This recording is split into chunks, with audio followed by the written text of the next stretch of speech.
Hey, beautiful people, how's it hanging? Good Doc back again once again. This story is hella interesting, okay? I'm not really gonna go through the formalities. Y'all know what it is. Like, subscribe, notify, description area below. You know what it is. But there's a story coming out of Canada right now about a Filipino healthcare worker that is about to be deported back to the Philippines. And all this man is wanting to do is get his second dose of the Pfizer vaccine before he goes home. The video that I'm referring to or referencing will be in the description area below. You can check it out, come back and holler at the good doc, or politic with me, and then, we could talk about it as it goes along. But there's this healthcare worker, Filipino guy, who is about to be deported. He's already gotten his first shot, but apparently his next shot isn't scheduled until like June 11th. I believe that's what he said. And he's going to be deported before then. He just wants to be able to get his second shot before he's being deported. Now, there's a lot of questions and a lot of things to unpack in this particular talking point. First of all, first question we need to ask, and what we do not have an answer for, is why is he being deported in the first place? Actually, I lied. There is an answer to that, but we don't know to what extent this is being, taken into consideration. But apparently there was some falsification of information on some documentation. Say that one more time, very slow.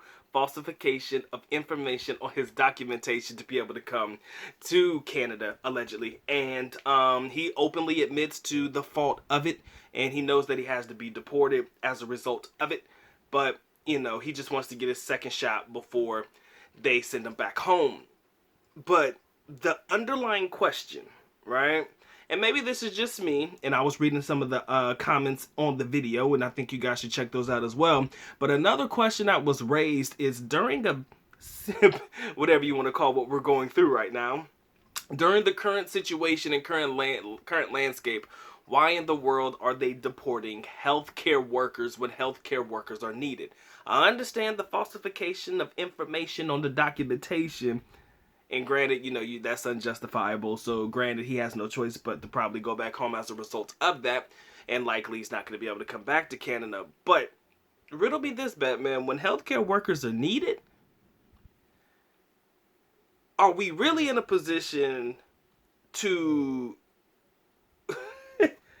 send people back home or to deport people when we need healthcare workers? Because there's not too many as we speak that are willing to put themselves on the front line. He is considered a frontline worker, of course.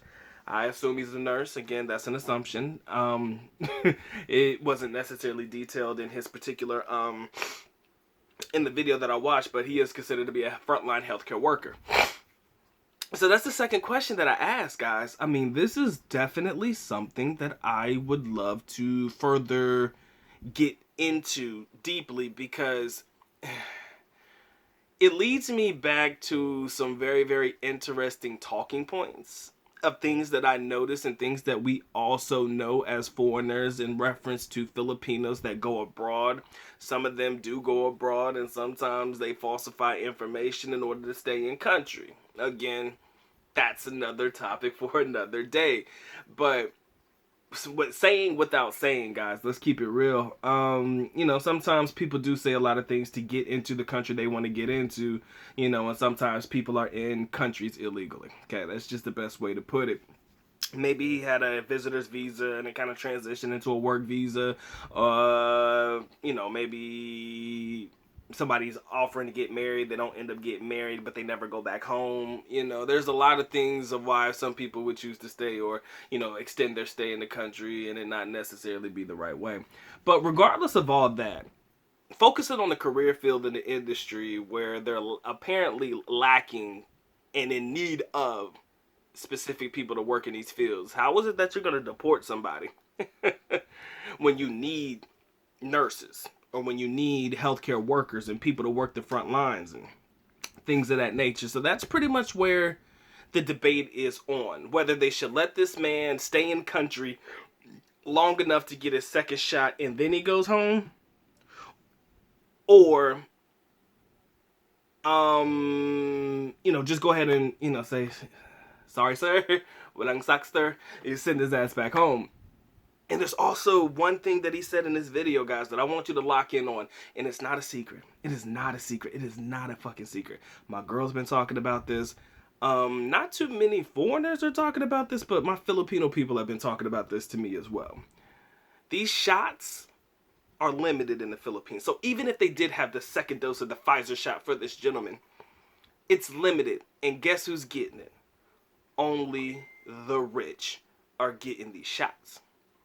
Marinate on that for a second. We should have known this, but only the ones that can afford to get the shots, only the upper echelon, the people who are top tier in the country with limited stocks are able to get this shot. Now, apparently there's I want to say a Russian or a Chinese version of a vaccination that's being distributed in the Philippines right now. I'm not too keen and not too sure on exactly what what country is producing the one that the Philippines is likely going to use, but in reference to the Pfizer and the one that's coming from the United States and things like that, it seems like only the upper echelon are having these particular availability or having these particular shots available to them.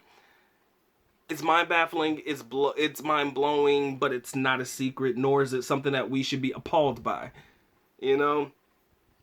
And interestingly enough, he can't get he's not going to probably be able to get his second shot. And as far as I know, maybe you can call me out on this one. Maybe I don't have all the information on this one, but as far as I know, if you get your first shot, if you do not get your second shot within the 21-day time frame, the first shot is basically voided, or it's useless to an extent. And then apparently over the years they're gonna use this COVID shit as a booster shot or something like you would get during flu season. You know, you get your flu shot, you're gonna get it too. But we're not gonna get that far out into the future. But we're gonna focus on what's going on right now with this gentleman here. He's got his first one, but they ain't pretty much giving this man his second one.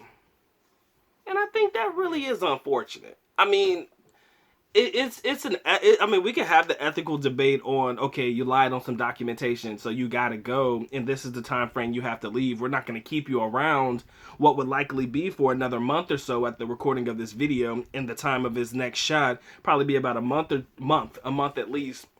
We're not gonna keep you in country an extra month just for you to get this shot, you know, because I don't know exactly to what extent, you know, he would be able to stay, what would be the restrictions, what he'll be able to do, what he would not be able to do, and things like that if they did keep him in country.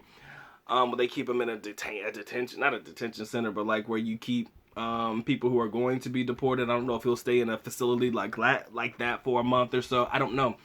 But I did find this story to be interesting, guys. And if you have anything to add to it, I think it's worth the debate. Should they let this man go ahead and get his second shot? Should they go ahead and send him home? All right, because apparently, regardless of what we think personally, I assume, and the way the story is being told, again, this is a story that's made news. So, at the very least, it made the news.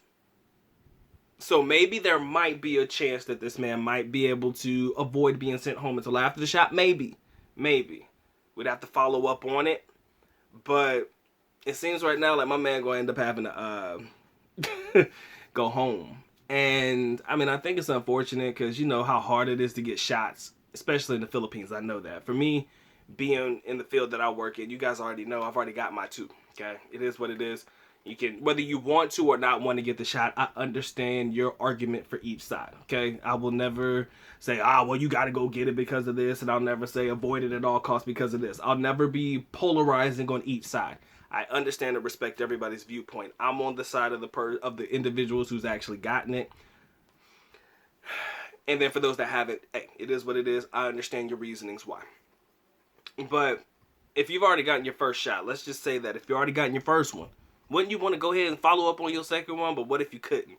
You know, that makes you start all over. Then you're back in a country, third world country, of course, where they ain't just giving these shots to anybody. Only if you got something to offer to them are they giving you this shot. It's like, man, damn. Something to think about, ladies and gentlemen. I want you to marinate on that one. All right, tell me what you guys think in the comment section below. Watch the video. Like I said, man, it's only like 2 minutes long, maybe 3 minutes long. It's not gonna take too much of your time out if you want to check out the video first. But it's definitely something to talk about. So let's politic on it, ladies and gentlemen. Y'all take care. Y'all stay blessed, man. Doc is out. Peace.